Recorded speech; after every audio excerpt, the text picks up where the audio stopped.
There you go. That's a calf raise. Did you see the difference? And slowly back down. How did that feel? That was a whole new thing. Understanding your strengths and weaknesses as a runner can make a huge difference to your running, primarily helping you stay injury-free. So if you have no idea where to start with this, you might want to go and see a physio. Enter Manny. Today, you are going to get an insight not only to what happens when you go and see a physio, but also an insight into my own personal strengths and weaknesses as I'm the dummy for today. Manny, help. I'm excited to be back, Sarah. He's back, he's back. Back on the channel. When you go and see a physio, they are evaluating you as soon as you walk in. So they will look at how you walk, if you're limping, which side of your body you might want to lean across to. So I look at different things and body language and sometimes the way people sit. Sarah's very nicely and kindly given me a bit of a background of what is going on with her body. And that's the first beat. That's the first part. So if you have calluses on the inside, especially just underneath your big toe, okay, what that tells me is actually you're maybe sliding your feet. Sliding your feet in your shoes is something we need to think about.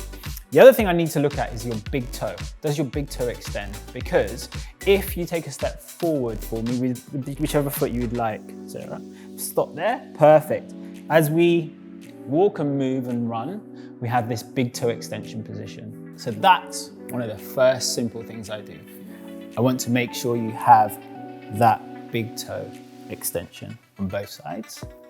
Blisters can be indicative of something else going on higher up. So it doesn't necessarily mean that there's something wrong with your shoes. So lots of people talk about shoes all the time, but actually it might be that you might need to work on your foot control. Now let's also take into account you have a slightly raised area around this big toe. Yeah. How long's that been there, do you think? Started to notice it a little bit more recently, just in like the range of movement isn't quite there. Like it feels a little bit tighter when I bend my foot. And that was actually something that I was starting to think like, is this going to start affecting my running as well? Yeah, and that's something we need to really consider in how you are moving and the strength in different areas. And there's some benchmark tests which we're going to do, which will give us more information and looking at your calf muscle on the affected side and how your big toe moves and how much movement you have in your foot. It's going to be really important. Interesting. So if you're having problems with that area, it's like the calf that can help there. Yeah, it's all linked, and isn't it? we definitely need to not ignore it. Yeah. Hey, why are you looking at me like that? I have never ignored a problem. Comment down below right now. Have you ever ignored a problem, unlike me? Are you ignoring a problem right now? Yeah, what is your problem? Get in the comments. So being aware of what's going on, maybe keeping a little bit of a diary of like, oh, this is a little bit more painful today. And you can do that really easily on Strava. You can be, my big toe hurt a bit more today, 6 out of 10 or 7 out of 10. And that can give you a diary, and that's what I ask people to do. Next exercise we need to do and thing we do is just looking at you moving. So if you want to bring your feet shoulder width apart for me, please, Sarah. Yeah. I just need you to do a squat. Perfect. Got a nice little click in there. Brilliant. So you're just going to stand on one leg, whichever leg you wish. Single leg squat. This will tell me about foot balance and control. So try a single leg squat for me. Amazing. How did that feel? Unbalanced. Unstable. Unstable.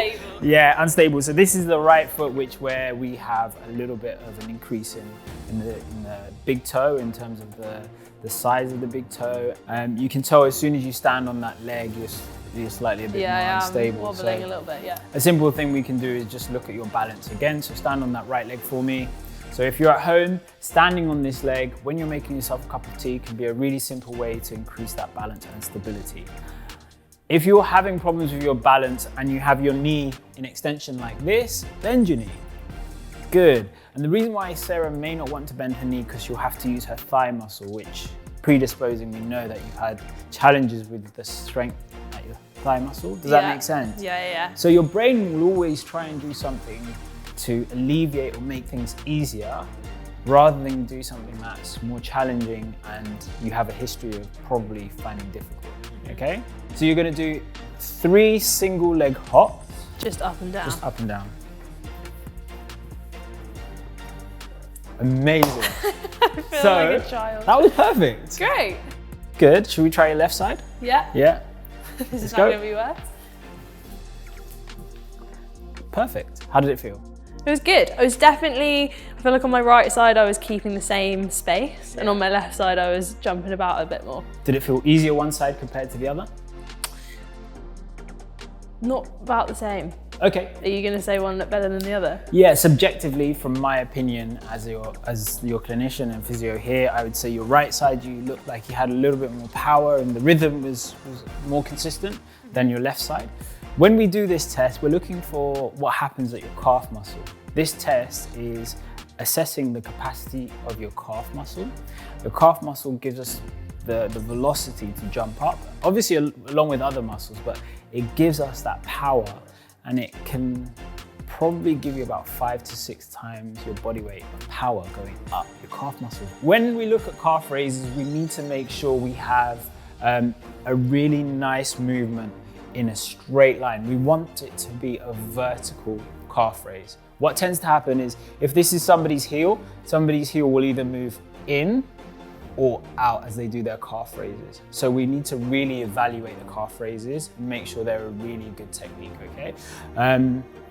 We will do this on your right leg again first, and then we'll do it on your left, okay? Okay. Okay, so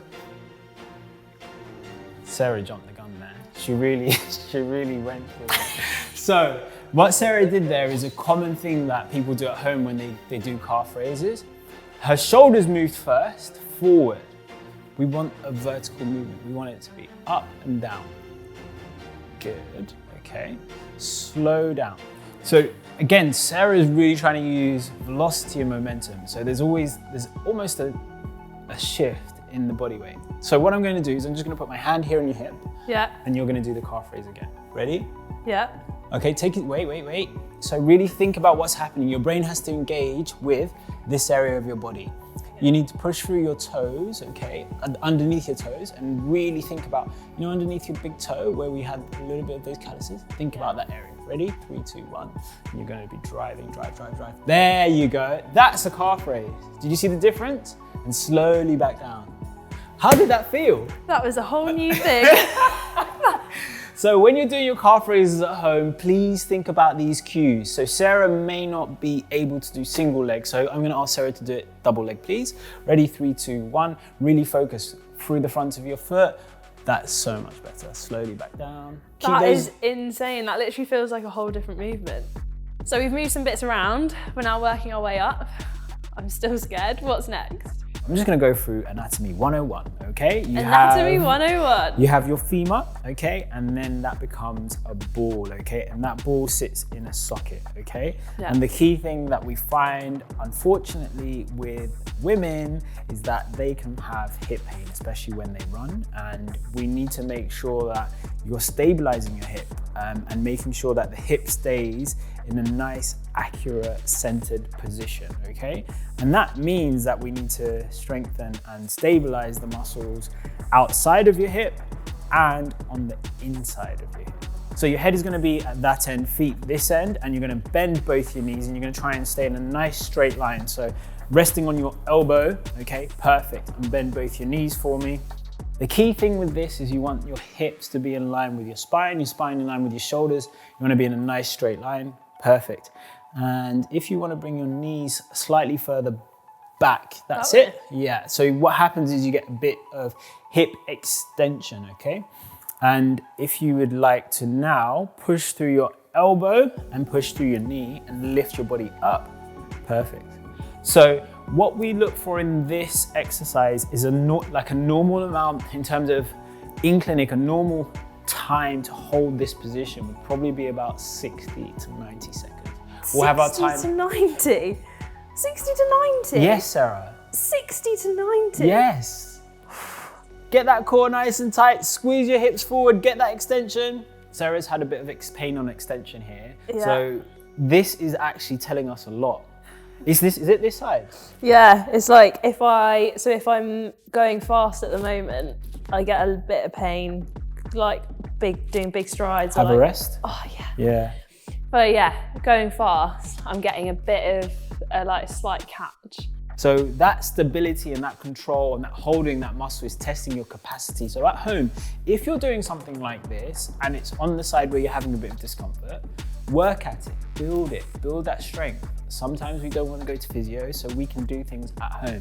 Sarah, I would really appreciate it if you did that exercise because you were trembling, weren't you?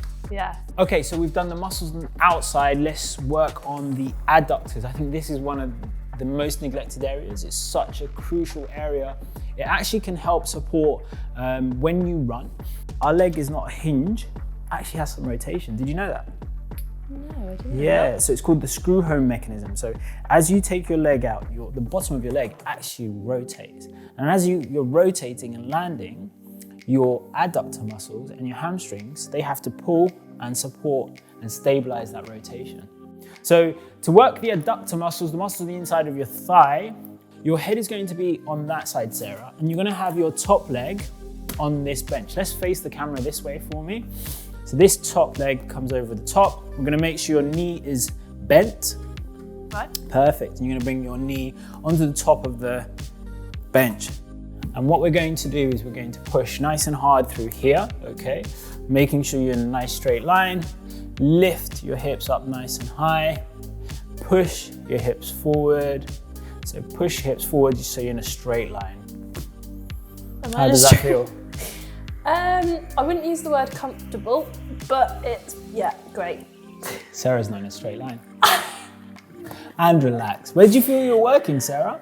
In my shoulder. Okay. Sarah, you're gonna need to bring your hips forward. Thrust your hips forward. There you Okay. go. Yeah, maybe take your elbow back even further. Even further. Good. Now make your hand nice and flat. 3, 2, 1. Drive. Squeeze your hips forward. Squeeze your hips forward. Squeeze. Good. Sarah is in good form now. Great form. That feels way better. Where are you working, Sarah?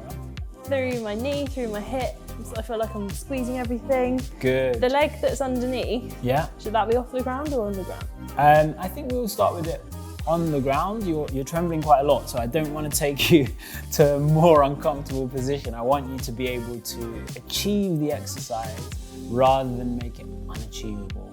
We have our bench, we've set it up. And Sarah, if you'd like to walk around and you're going to straddle the bench, you're going to be leaning your body forward with your feet locked in underneath the bottom of the bench and your belly button and the rest of your body off the edge of the bench, okay? And we'll set the timer up on the screen, okay? And once you're in position, if the timer starts now, good.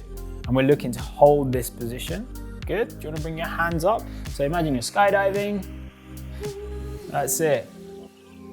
I would probably have Sarah a little bit further forward, but I'm happy with this.